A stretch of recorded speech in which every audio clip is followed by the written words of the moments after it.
شادی میں کوشش کرنی ہے، اپنی ہمت سے زیادہ خرچہ نہیں کرنا، کوئی مطالبہ نہیں کرنا، زیادہ رسم و رواج میں نہیں پڑنا۔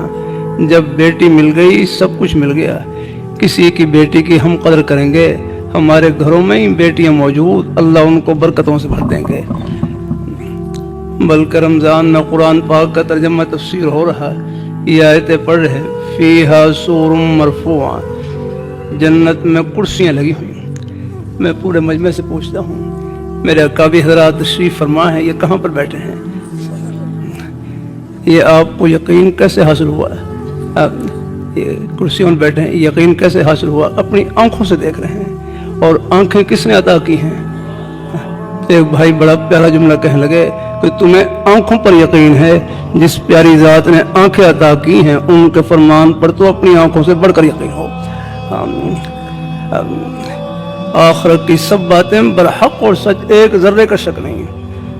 آئے کل مجالس میں اللہ کی جملہ کہلوا رہے ہیں، خدا وہ ہے جو کہے وہ کر کے دکھلائے، خدا وہ ہے جو کہے وہ کر کے دکھلائے۔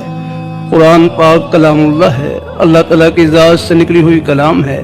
قرآن پاک میں اللہ میاں خود بول رہے ہیں، اور قرآن پاک میں اللہ تعالیٰ کے وہ وعدے جو دنیا کی نعمتوں کے متعلق ہیں وہ ہو بہو ہم اپنی آنکھوں سے پورا ہوتا ہوا دیکھ رہے ہیں۔ دیکھو قرآن پاک میں 11ویں پارے کی آیت سورہ یونس کی، وَالَّذِي جَعَلَ الشَّمْسَ ضِيَاءً، اللہ پاک کی پیاری ذات وہ ہے جس نے سورج کو روشنی کے لیے پیدا کیا۔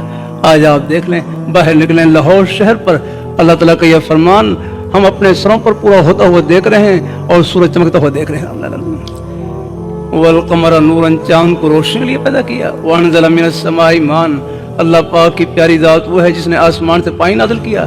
یہ بارشیں ہو رہی ہوتی ہیں، اور اللہ تعالیٰ کا یہ فرمان ہم اپنی آنکھوں سے اپنے کھیتوں میں اپنے جسموں پر پورا ہوتا ہوا دیکھ رہے ہوتے ہیں۔ تو اللہ تعالیٰ کے وہ وعدے جو دنیا کی نعمتوں کے متعلق ہیں وہ ہو بہو پورے ہو کر رہیں گے۔